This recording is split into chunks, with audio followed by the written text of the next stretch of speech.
Okay. Um, I guess first thing that I'd want to do is just have a disclaimer to say that anything, essentially like anything that I say here doesn't equate itself to the experience of people who, like these past 2 to 3 years have been hard for the world.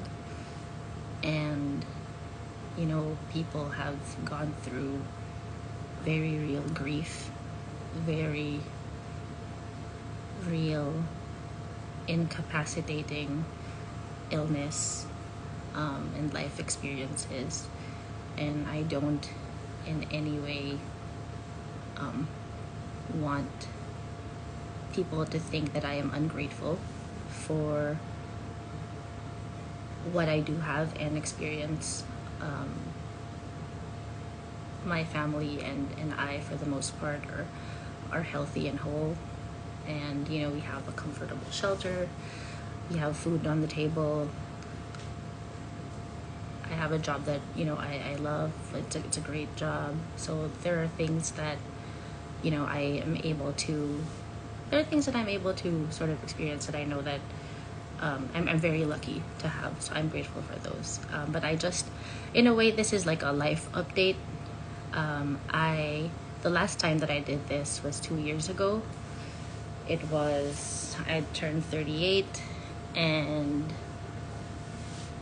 it was midway into the pandemic, or I guess midway into quarantine.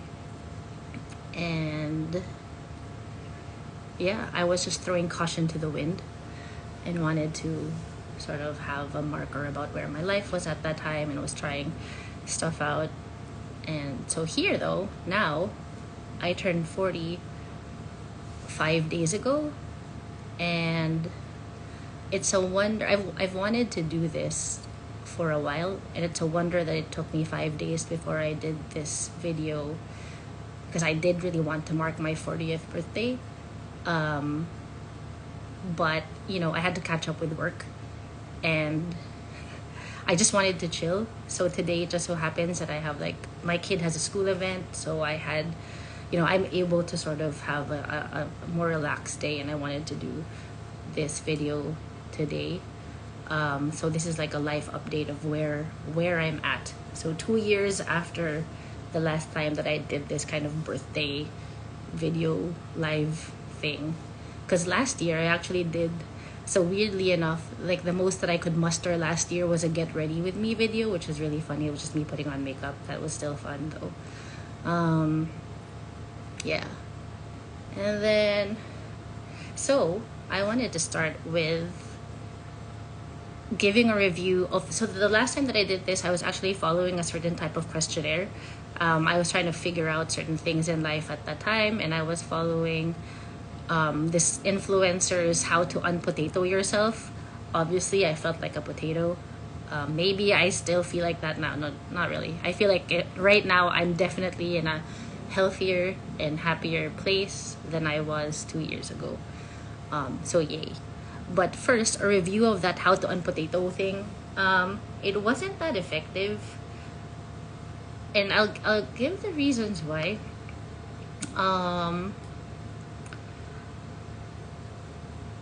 So the summary is it wasn't very actionable. The how to unpotato yourself.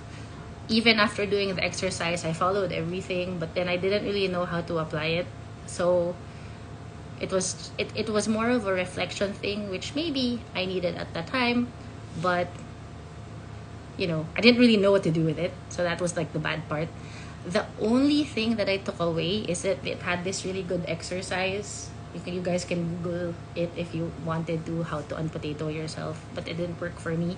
The only thing that I took away from it was it had questions about things that made you feel joyful, and it helped me realize, like, it's supposed to help you realize the type of individual self-care that you crave. And I think it was useful because it helped inform what I wanted to do once things started opening up again.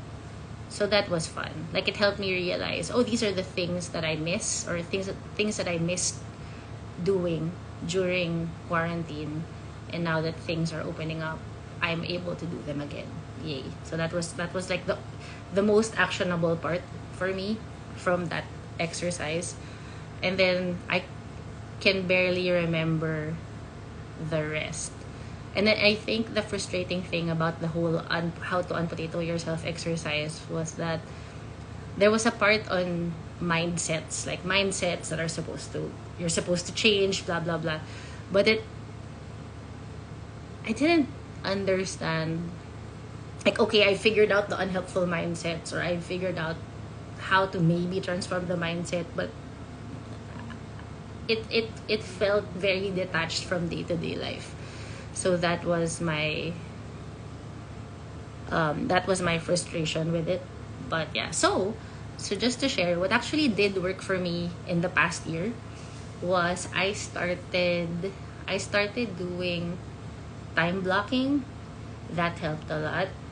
um, for those who know me, I'm more of a go with the flow type of person. I'm more of a go with the flow type of person. I'm more of a I ironically, my job for the most part has always been strategic planning, but I'm not that much of an operational planner.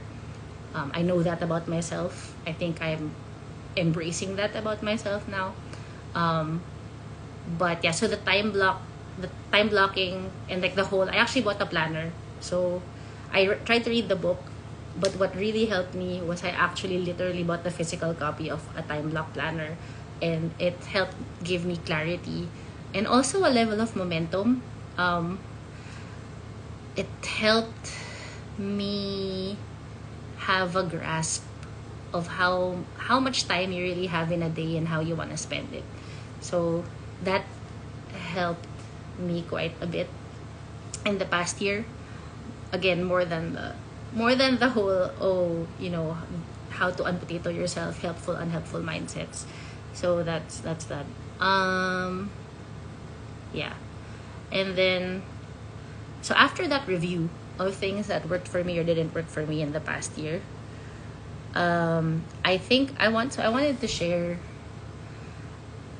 I guess, life lessons. Like the only structure this will have is these are my life lessons in the year that I turned 40. Very thankful to the people that I have around me, who are also working on themselves, who are helping me realize things. Hi, Maury. Um, Super thankful about that. And I think, so just to start, I think, in the past probably 3 to 6 months of my life, this has been like the most number of life lessons I've had in a year, probably, or in a short span of time. Maybe equal to or next to when I was 27 and also going through a lot of life change. So I don't think it's because I'm turning 40. I think it just so happened that it happened in this year, and it was all after the pandemic. So I think it's more things opening up after the pandemic than, oh, I just happened to be turning a certain age this year. Yeah, so there have been a lot of life lessons. And let me start with super thankful for, I think, like, let's say, let's like a couple of friends, Lian and Liz, who have known me since I was a teenager, or probably like younger than a teenager. Have known me since I was 10. And they noticed last year, we met up last year, and they noticed that I didn't really sound like myself. They noticed that I had a lot of negative self talk. I was coming from a place of feeling, I guess, essentially, I had really low self esteem. I think coming out of the pandemic, I was also transitioning jobs. I really wanted to push myself into a new type of team, a new industry, like a lot of like new things. There was like a lot of change in my life last year. We also went through like a lot of home changes as well, so it's just like dealing with a lot of tasks, change, and just yeah, and just like having to manage all of that with, you know, general day-to-day responsibilities of being a parent, being an employee, being like, you know, a homemaker, or, you know, someone who actually has a home and like needs to be a citizen and all of that. Also, it was the election, so yay. um anyway, but yeah, so they had noticed that I seemed incredibly down on myself, and I think I didn't realize it much until they had called it out. Another friend had also, and Eman, thank you if you ever get to see this. Also, he called me out on it as well, where I continually described myself and my experience in a very negative way. And grateful for them calling that out, because even if I didn't change in those moments, it made me realize that um, I was living a narrative that wasn't helping me grow, or wasn't helping me progress or handle my life. Um, yeah, yeah. Um, I didn't really know how to handle it still. Like, I think that's why I started looking for all sorts of productivity solutions. I should probably make some sort of review about those. So, like, here are all of the things that I tried and did it work, didn't work. What worked, what didn't work. But essentially, that that that was the space where I was at, I think, for the most part last year. And I didn't know it. You know that, I think it's a meme or some sort of viral thing where there's a frog, the frog that gets in like hot water, but it's like gradual, so it doesn't feel it. I think that's probably where I was, and I can only say that now, looking back, because I'm out of it. And again, thank you to the people who who were able to observe it, and like, and really catch that, that it was very unhealthy, that had very sort of like a very unhealthy um perspective at that time. So if I had to choose maybe 5 life lessons that um that I had to that I eventually like learned and realized, again, like going through the experiences that I had in the past quarter or 2 quarters. Number one would be, just being adult enough to show up for yourself, which was like a really funny thing that I first heard in a spin class that I took with office mates from like 3 years ago, and I was laughing at it at that time. But you know I heard it again, of I think a few months ago, and it was so much more meaningful because I realized I wasn't doing that anymore.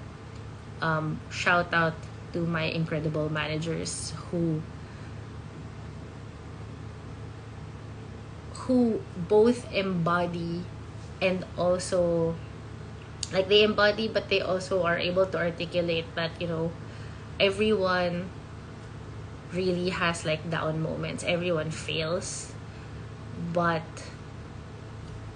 you have to keep on going. You have to keep on going, and you can get tired and you can rest, but life goes on, and you just have to keep on going. It's like one more day and one more day, and if that's what keeps you going.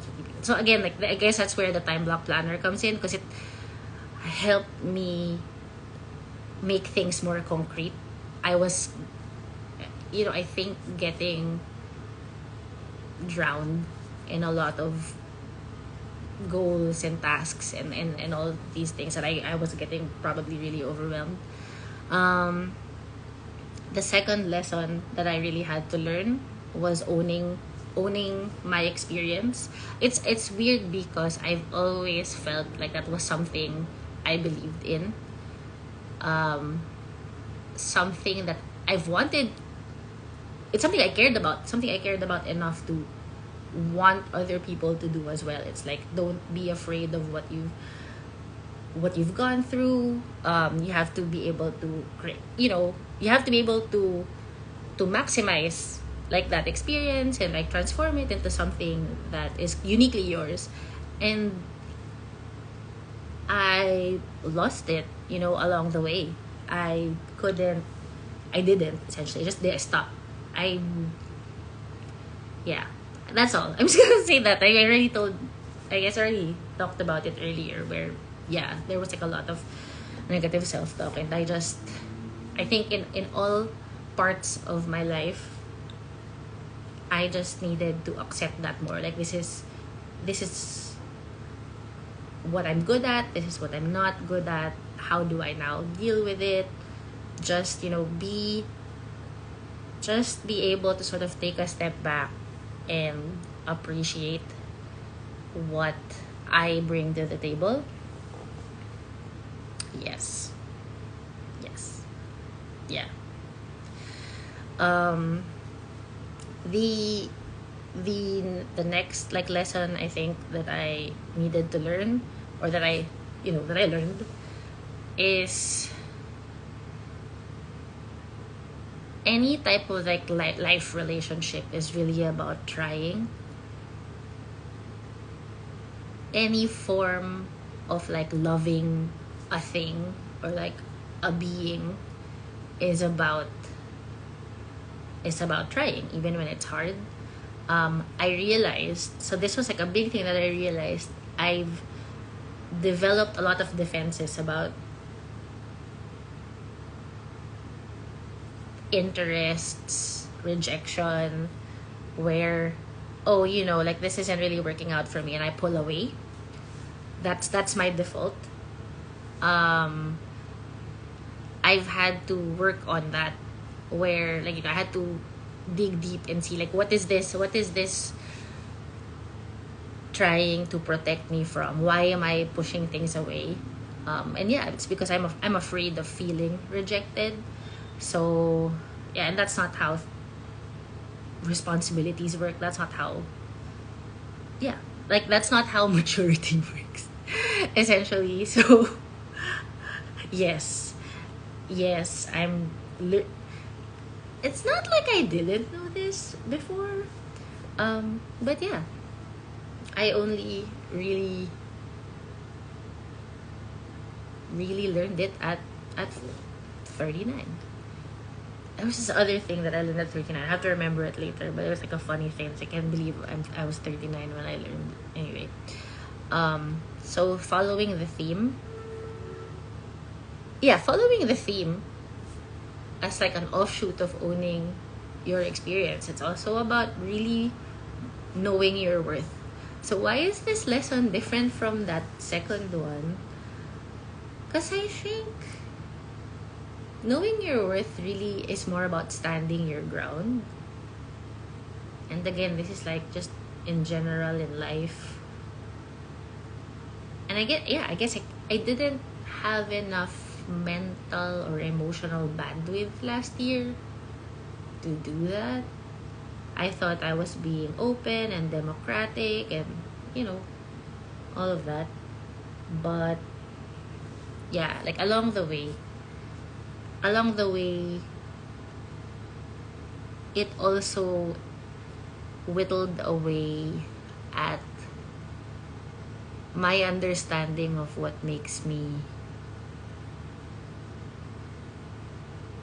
good, like, what makes me an okay person, essentially. It's like a lot. Yeah, I'm sorry, this is like a lot of self-esteem issues, but I guess, the lesson that I had to realize was that if you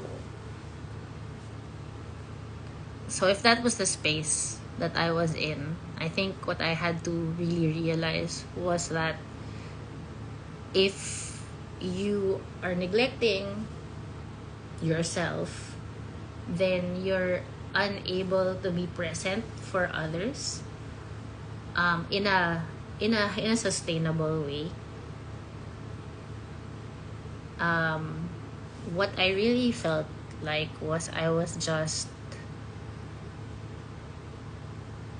let me say, yeah, it felt like I was treading water all the time. I'm not saying, again, like I said at the start, I'm not saying it's because, you know, it wasn't because, I'd gone through like any major grief or whatever, but or anything incredibly painful that, I'm sure a lot of other people have gone through in the past 2 to 3 years. But I just got stuck in the state, that time when the pandemic started, and you're just trying to figure out how to just deal with everything. I think I got stuck in that mood. I got stuck in the treading water survival mode. I was just sort of there all the time. And I only it took these past months, it took this year for me to get shaken out of it, to get like a wake up call and just, realize that if I'm just running after tasks, but like really, but have a shaky foundation of how capable I am to even achieve those things in my life in general, or if I stop aspiring to be a better person, or if I stop aspiring to be a better anything, really, a better like parent, partner, teammate, manager, citizen, again, just like if I stop trying to be like a better blank, then I'm just like a hamster in a wheel. You're just trying to live day by day, and that's, I'm not saying that's not enough, because again, I also think there really was a phase where I just needed to do that. Maybe that was just what I needed to be at a certain point in time.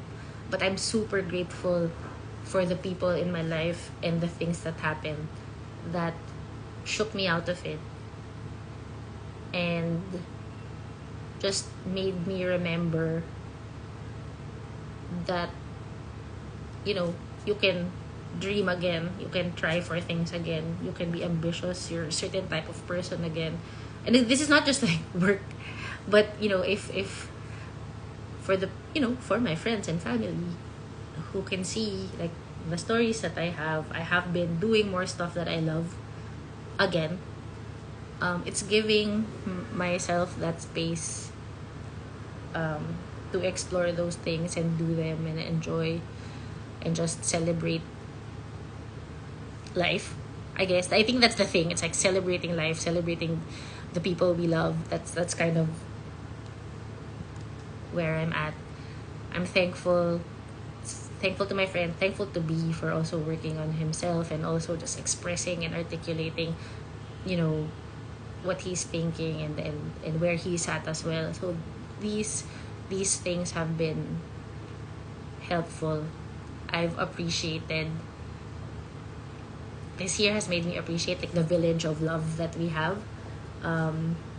So great that we get to see people face to face again, which I think I have to remind myself is a beautiful thing, because we've gotten used to just being in our homes for so long, and which is also a comforting thing in a certain way, in a certain type of way. But yeah, so I just wanted to do this video because I want to commemorate, in a way, this moment in my life where I am now going over the hill. And, if I'm lucky, there's 40 more years, I guess. Yeah, I could do a whole other video on, like, the little things that I've had to change, the little and the big things. I think my theme word for the past 4 or 5 weeks is calorie deficit. um I got to a point where I was severely overweight. I still am now. I'm still overweight, but yeah, I have to lose 35 pounds just to hit the maximum healthy weight for my height, and I'm halfway there. But I want to lose it in a healthy manner, which is like 1 pound to 2 pounds a week. So I need a calorie deficit of 500 calories a day. So I'm trying to stick to that. But yeah, these are like smaller life changes that I'm trying to do, and that this is why I'm just super happy about where I am in life right now.